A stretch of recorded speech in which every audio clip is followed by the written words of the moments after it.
over to you, Amy, and thank you for joining us today. Thank you so much, Sarah. Really a pleasure to be here talking with all your listeners. Evidence-based data and good quality data is something that I'm really passionate about, so it's great to be talking to you about surveys. Just make sure that that's working for you. There you go. So before I get into it, Sarah's just given a great introduction to Sentis. So if you're not already aware of the work that we do, then she's given you a lovely introduction. This is our mission: to change the lives of individuals and organizations for the better every day. And we work with a range of different industries, from mining and construction through to councils, education, healthcare. We're helping them with everything safety related. So let's get into today's topic. So by the end of the hour, I will have given you an overview of the components of engagement, the difference between engagement, climate, and culture, and touched on some recent research across these areas. You'll have a sense of when and why to assess engagement or culture, and some tips for selecting quality assessments. So there are many high quality assessments that are out there to choose from, but equally there are some very poor quality assessments. And I hope that by the end of the session, you've got a sense of how to make that choice, how to identify the difference, and so you can make an informed choice of the survey that you would like to run in the future. I've got a few polls that will pop up as we go through, and that's a few opportunities for you to share your thoughts through the chat function as we talk, and also post questions into the Q&A function as well, and I'll get to as many of those at the end as I can. So to begin, I've got a poll, and I'd love to hear how confident you are in explaining the difference between culture, climate, and engagement. So these are a bit tricky. Some people might call them buzzwords. They can be thrown around with little consideration for the actual meaning of them. And climate and culture often get mixed together to refer to the same thing. So I wouldn't be surprised if there's a bit of confusion out there. So I'll give you a few minutes to click on your option there: not at all confident, somewhat confident, or very confident. All right, I've got the results in now, so I'll share that for you, Amy. Lovely. Thank you. Fantastic. So we've got 24% not at all confident, 71% somewhat confident, and 5% very confident. That's awesome. So a really interesting spread, and kind of what I would expect. These are the sorts of things that a lot of people have probably heard of before. They might even be things you've assessed in your organization before. So I think it's a great opportunity to get in and talk about how they're formally defined, and think a little bit about just measuring constructs like this in our organization generally. So a bit more about why this is worth talking about. There's been a huge amount of attention across these fields, and a big push from executive teams and boards to gather this data. So as you can see there, a huge number of papers in the last 5 years in the academic space, countless surveys advertised online for engagement assessments, culture assessments, but we're also seeing some general confusion around why and when to use these assessments. And this is something that's come up recently in a discussion with a client who's been running some internal employee engagement surveys for the last couple of years, every 6 months. And they've been using this engagement data as a proxy for culture. So when they're seeking to run culture interventions, they're actually tracking their changes in their engagement survey, which might make sense, but they're actually measuring something different to what they're trying to achieve change in. So we had a really good discussion about that, and that's one of the guiding forces for creating this webinar and having that conversation about the difference between these constructs. So to begin with, I'd love to start with understanding the system that we work in. So we don't live in isolation as much as the last 2 years worth of COVID policies might have wanted us to. But when we think about running assessments within a workplace, we need to think about the whole system, and we need to decide which of these levels are we interested in gathering information on. So engagement and satisfaction, for instance, they exist at the individual level. They're specific to the individual, and I'll talk more to these as we go through later on. And culture and climate are broader. These exist at the organizational level. So you can't assess culture from the perspective of a single person, for instance. So it's worth noting that there are interactions across these levels. So this means that it's a dynamic process. You might see individuals influencing and creating that team cohesion, the way the team works together, the team productivity. If we have a team member leave and a new team member join, we might see changes in the way the team functions. Equally, that organization is providing support, training, resources to that team. If that changes from the organization's budgetary constraints or what have you, we'll see shifts at the team level, we'll see changes at the individual level. If we put a safety spin on this model, because that's what we love talking about, we might look at individuals holding personal attitudes about safety. Individuals have and will behave in ways that are safe or unsafe in the way that they're working. At the team level, we'll have factors like team support for safety, supervisor safety leadership, and at the organization level, we'll have policies and procedures related to safety, the metrics that we're tracking, like our lead and lag indicators. And external to the organization, there'll be safety legislation that the organization's influenced by. There might be guidance from industry groups. And so you can see how these factors work together to create a cohesive system. And we can see when these factors might break down or make workplaces not function the way we might like. So it's a common way of understanding and thinking about workplaces is this idea of having inputs. So this is things like leadership, climate, support, reward and recognition, performance management, training or values. These are the things that we consider to be the factors that influence or drive our outcomes. So these are the things, the outcomes that we're trying to achieve could be factors like productivity, satisfaction, turnover intentions being reduced, increases in engagement, or even improvements in behavior and attitudes like commitment. So what we'll see is that we might choose to focus on those outputs like productivity or satisfaction or engagement when we run a survey.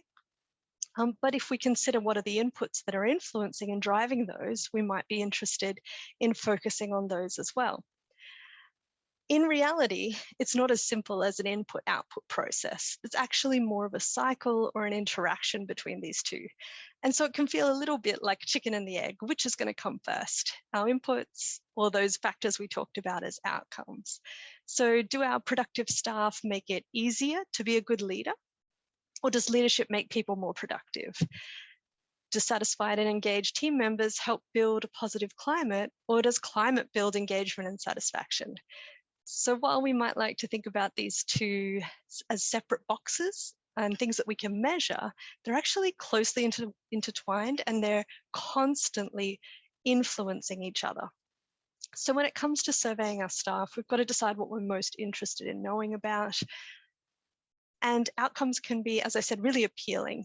They're interesting, we can track changes over time, but they don't tend to tell us what we need to change. So having that information may not always be enough. So sometimes it can be useful to have a bit of a combination. So that's my first tip for you today. Our next poll is up on the screen now. So I'd love to hear how your workplace, if your workplace conducts workforce surveys. Is this never, occasionally, every 6 months, or annually? In the chat box, if you can let me know what type of surveys your organization has conducted. So just generally, it's a leadership 360 or a staff satisfaction survey. If you can throw those comments into the chat, that would be really helpful for me to get a sense of what people have experienced in their workplaces. So we've got one, thank you so much, Susan, on engagement. That's great.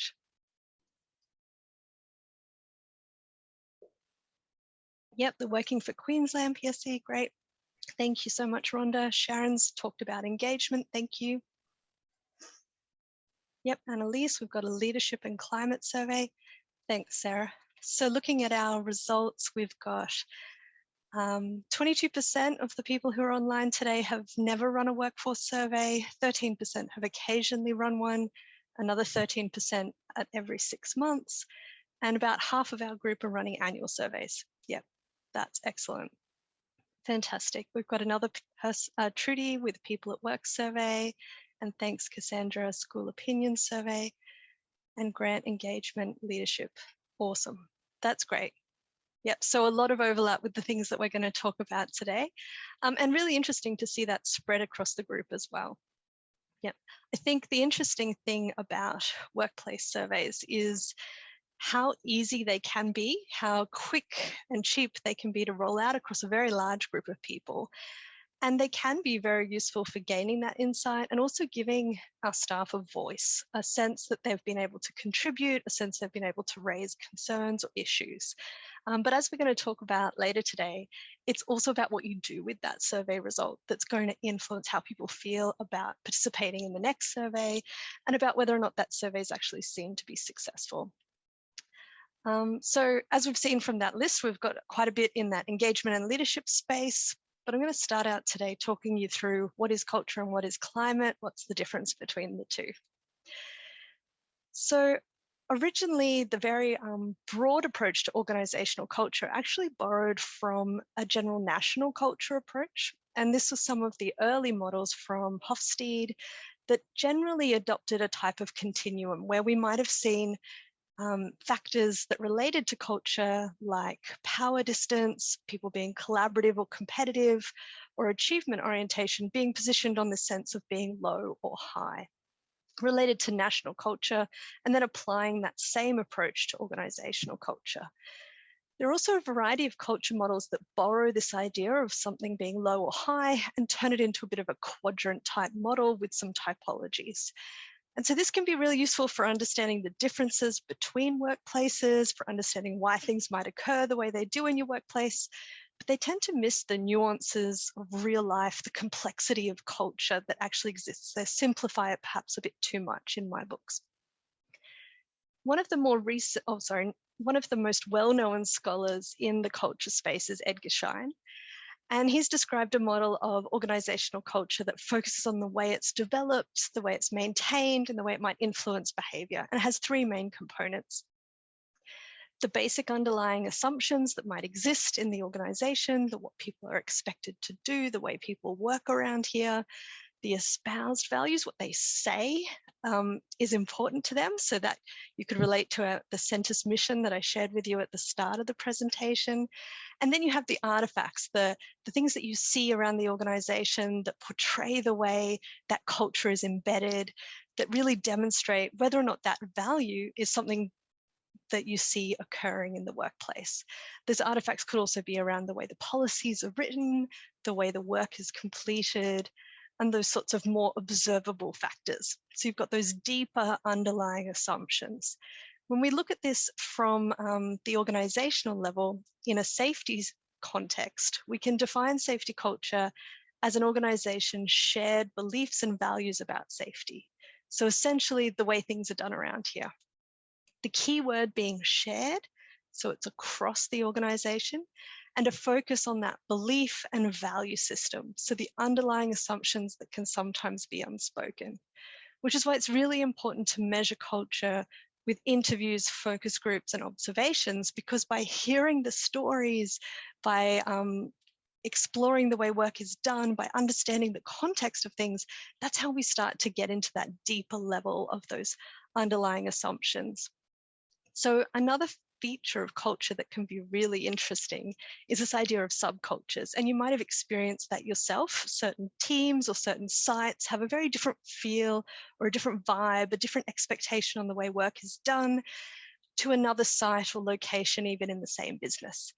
While they may have the same overarching organizational culture, there can still be some subcultures that might exist. So my next top tip for looking at assessing culture is making sure that you've got the option of filtering or sorting through your data and looking at the differences that might exist between sites or locations using your demographics.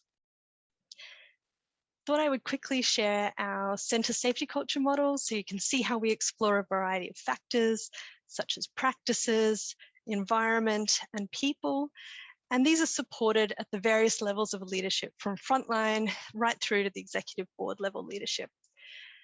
And these factors can be assessed, as I mentioned, through interviews, focus groups, and observations. And once we have the data, we organize it into themes. And this is really important because remember, culture is something that's shared across people. So we're interested in seeing the factors that come up consistently across the data.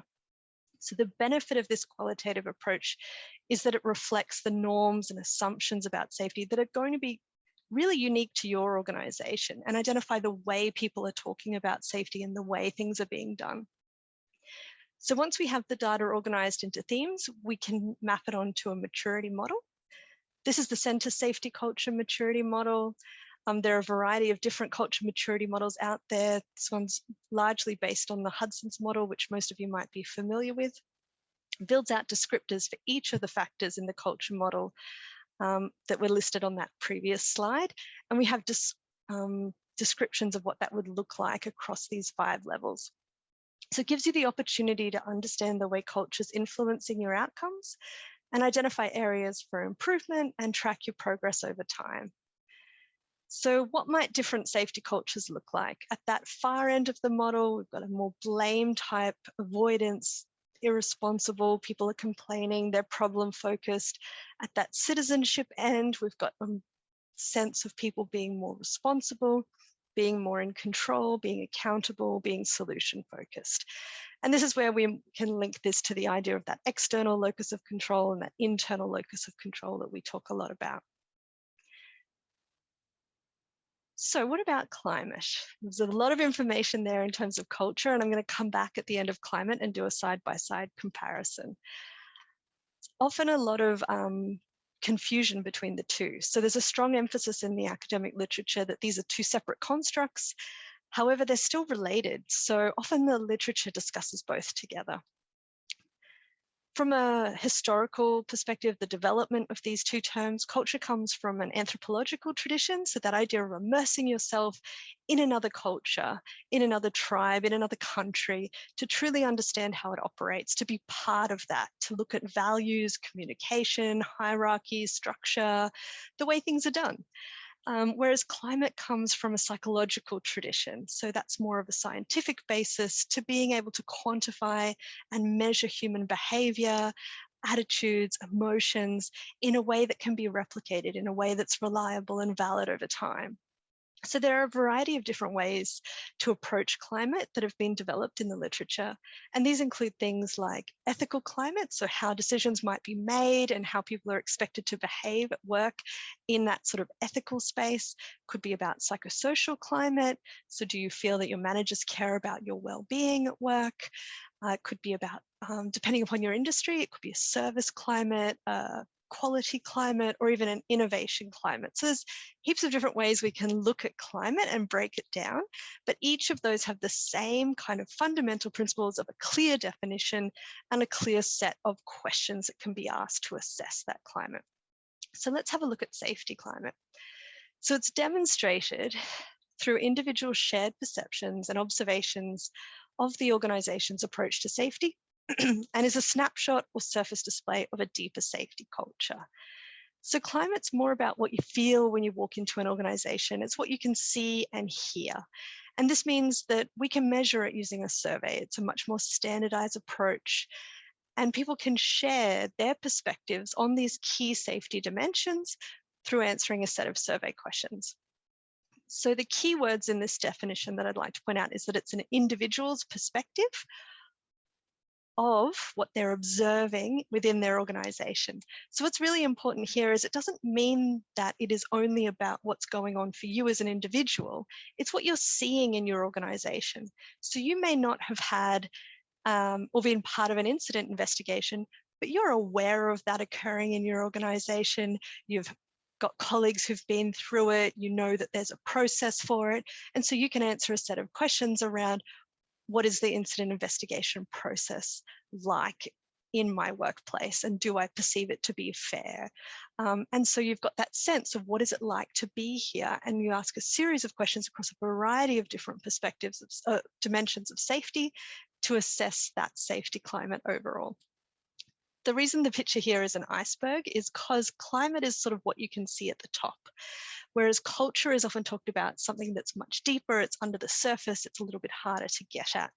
So we can have that individual perception of what you can see. This also means we can start to target the things that we see, and we can start to make changes at that surface level, and we can see those changes. They might be quite noticeable to people initially, But what's driving that and maintaining that is at that deeper cultural level. So if we want to make some shifts and some changes in our safety climate, we should also try and be aware of what's going on at the culture level as well. We want to try and embed those changes at that deeper set of basic assumptions and values and norms that people might hold about safety. As you can imagine, that's a slower process than a surface level change, but it's something that's more likely to be maintained over time, even when people come and go out of your organization. So this is the slide I was mentioning before. We get the opportunity to see culture and climate side by side. This is a summary that's from the literature that's really useful for comparing the similarities and differences between the two. So we can see here, the safety culture side's much more of that organizational perspective. Climate's more of that shared individual perspective. So we aggregate across individuals. We have a widely shared set of norms and values in that culture, whereas that change being a bit more superficial and transient at the climate level. We have that overriding sense of management commitment to safety, whereas climate's a bit more around that personal commitment to safety. And as I said, these two are related to each other.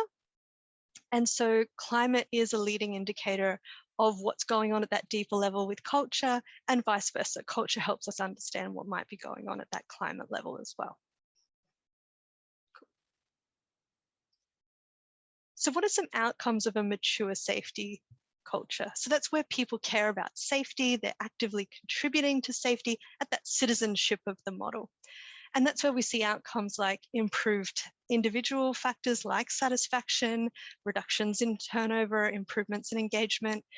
We see increased reporting, which is really important because that's where people are feeling safe and secure, and that reporting is a useful, productive part of safety at their workplace. So we actually see an increase in reporting, a reduction often in those lag indicators over time, and an increase in that positive safety climate, remembering that culture is a lead indicator for that climate.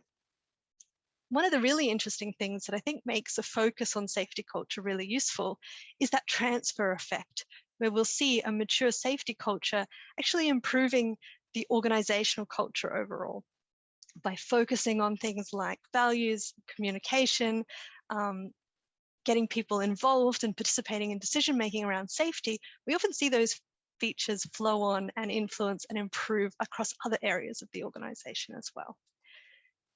So to wrap up, I know I've covered a lot of information there.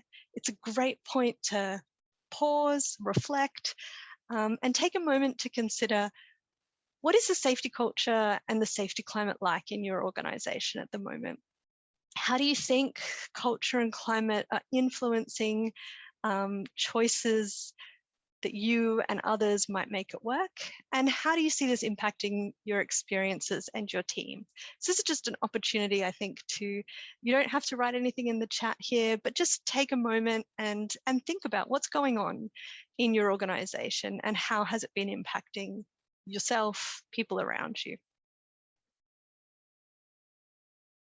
The next topic that I'd like to talk about is engagement. So I want you to imagine, what does it feel like to wake up and feel excited about going to work, feeling energized by your work? When you're there, you might achieve a deep sense of flow, you're deeply absorbed in your work, you don't even realize how much time is passing. So this is what we mean when we talk about engagement.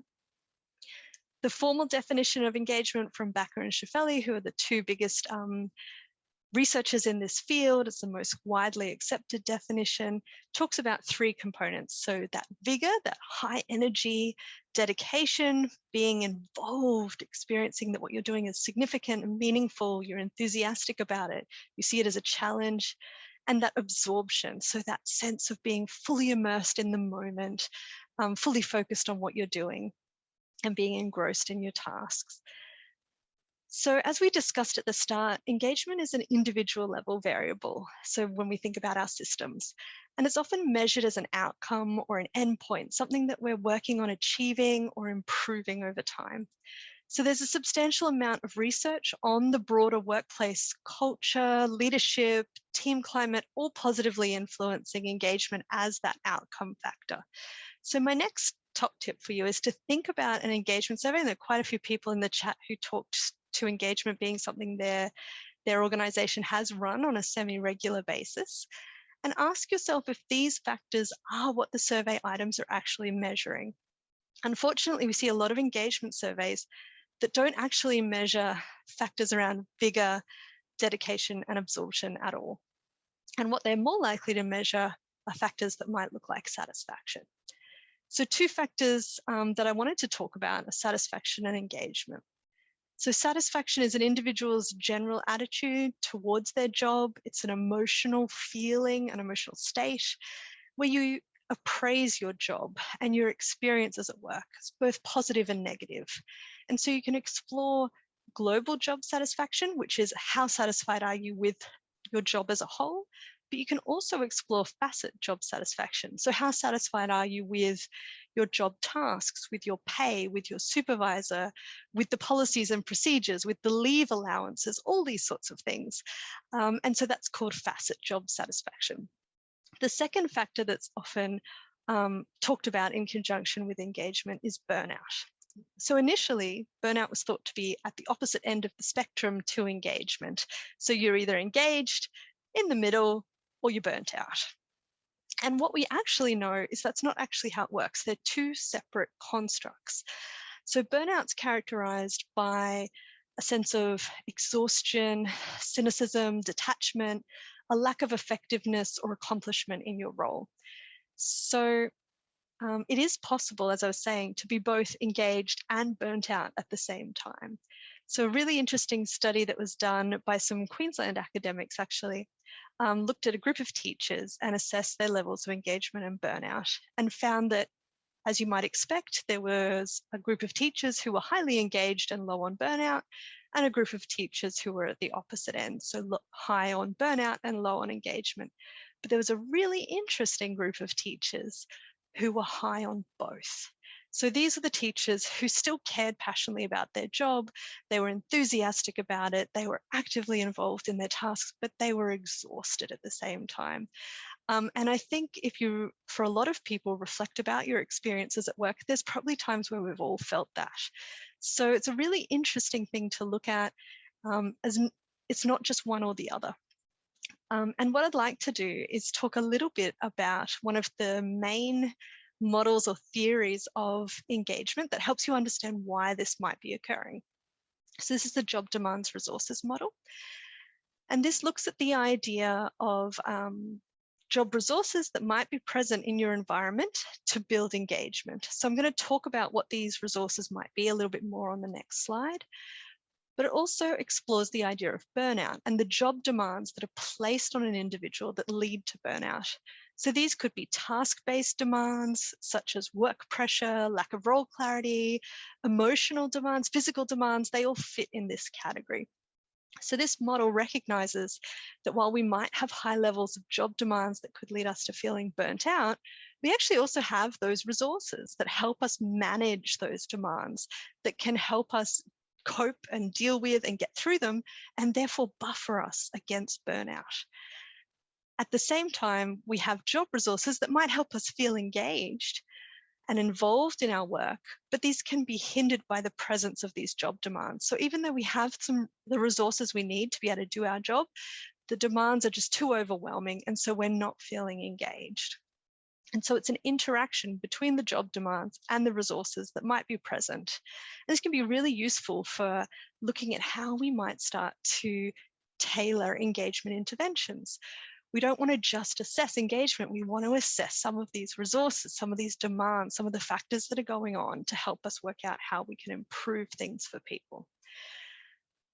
Lovely. It also helps us understand why one person may feel burnt out, while another may not, but they're doing the same job. And that's probably because they have a different set of resources that they can draw on to help them cope with those demands. One of the interesting resources that's received a bit of attention from the literature recently is the idea of psychosocial safety climate. So this is considered to be an upstream resource that gives you the support, the guidance that you need to be able to deal with the job demands that you might be facing. As I said, there's a whole range of different resources that can build engagement. So these include things like leadership, co-worker support, supervisor support, getting regular feedback on the work that you're doing, having a sense of autonomy and control about when and how you do your work, that broader supportive culture and climate, and that sense of appreciation that the work that you've done has been perceived positively, that you're part of that cohesive team working together. And so there's a huge number of meta-analyses and review articles that have looked at these resources. And there's, again, going to be a variety of different resources dependent upon the situation that you're in, the industry that you're in, that are perhaps going to be more or less important for people. It's also a really good point to stop and point out that there's some new research identifying that there could be a dark side of engagement. So this is where people are perhaps overly engaged, where we might call them a workaholic, where people are invested too much in their work. And so they're not switching off. They're not getting to recover from that work. So it raises a really interesting question about how much engagement should we be aiming for? All right. So we've covered a lot of information so far around culture, climate, the difference between the two, and about what work engagement is. And I'd love to hear from you in this poll. Thank you, Sarah. In your experience, how much change has been achieved following a workplace survey?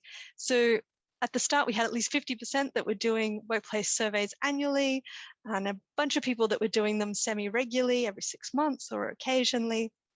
So when you've seen these workforce surveys completed, has there been no change, some small changes, a moderate change, or heaps of change?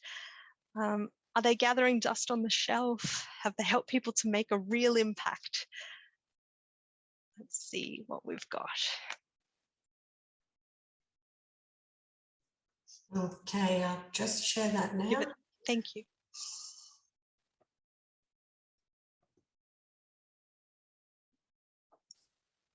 Okay, so 10% have seen no impact, 71% some small changes, and 19% moderate changes. Really interesting. So often surveys are selected because there's been a problem identified and a survey is seen as a way to push along the change. But really, achieving change is much more complicated than this. If we've got those people who've selected moderate changes, so the 4 people there, I would love to hear how some of those changes were achieved. If you'd like to type it into the box. Interesting, thank you, Sharon, that there hasn't been any impact, but people have been talking about it. So that's really cool. One of my recommendations is to make sure you share the results of your survey widely with people, and for that purpose, to encourage that involvement, engagement, talking about what the results might mean.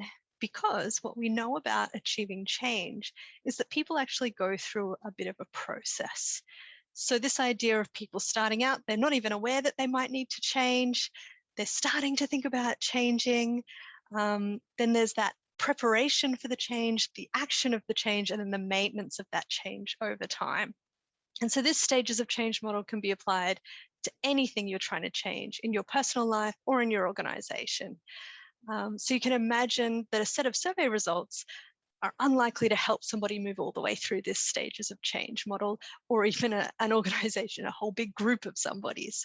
So one way to support your survey results is, as I said, share them widely, but then get people in a room, get a plan together, and really seek to implement and action that plan. And this is a model that we often share with our clients. This is just an example.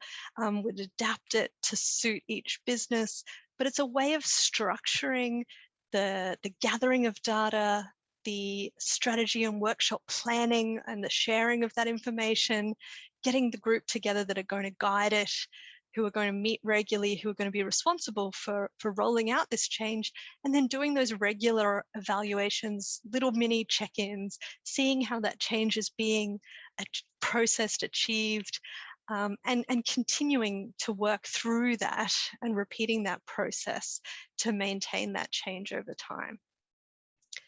Lovely. So we've had a few people in the chat talk about surveys gathering dust. So it certainly seems to be a bit of a Band-Aid solution. Yes, Neil, thanks very much.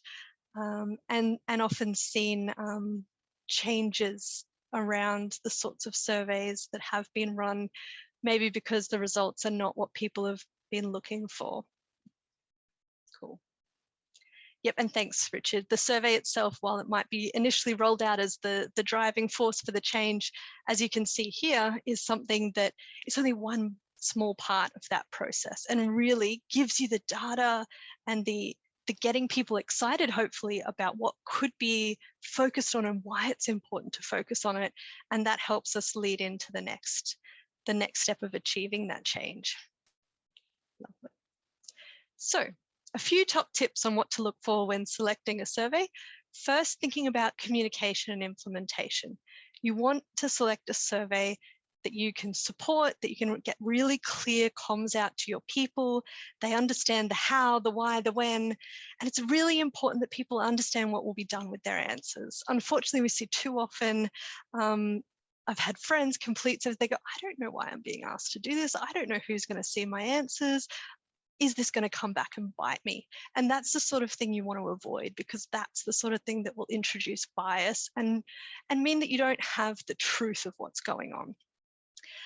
Evidence-based scales, things that are based on solid models that are demonstrated to produce these outcomes we were talking about, have a sense of that reliability and validity of the scale. Is it being regularly assessed? Is it being regularly updated? What's the evidence base behind the measure? And make sure you ask yourself, is this set of questions measuring what I expect it to measure? So for instance, as we were talking about that idea of culture being those shared, deeply held basic assumptions, norms, values, can I really get at that using a survey, or do I need to be doing something different? The next point up there, allowing that contextualization of items for increasing the relevance to employees. So what I'm talking about here is not changing the meaning of the items, but tweaking a few of the words. So for instance, if your organization uses the word tailboard, but we have in the survey the word pre-start, or if you have a certain leadership level, a set of supervisor titles, can you change those words so that the questions are meaningful to people, so they understand them and you'll get better data? The next point there on privacy and protection of individual responses is this idea of ensuring, as I said, that people, if they're not sure what's going to be done with their data, they can be really hesitant to be honest about it. So by having that protection around individual data, about not sharing someone's demographic details and all their answers, where you might be able to find the only male who's over 55 who works in this site or this department and look at their answers. Those are the sorts of things you want to be seeking to protect. You want to think also about the results presentation. So do you have the opportunity, as I said, to be able to filter your results down by site or by demographic group, perhaps only to a number of, let's say, 5 or 10 people, so that you have that sense of anonymity maintained for people, but you can still look for trends and patterns and differences that might be occurring across your organization? Or do you just get it all in one big overall number across the organization? You don't have the opportunity to filter. And lastly, and really importantly, do you get some support with some actionable recommendations? Or is it just pumping the numbers back at you? Here's the raw data without any consideration or review about your workspace, your specific recommendations that would work to help address these. So there's some of my top tips to keep in mind when selecting a new diagnostic. So I hope some of those have been interesting and useful. Today we've talked about engagement, culture and climate as different but related constructs, culture and climate being at that org level, whereas engagement being at that individual level. So the culture and climate get to the why of engagement. They help us understand why someone might be feeling engaged. And so really taking the time to think about, are you measuring what you're expecting to be measuring?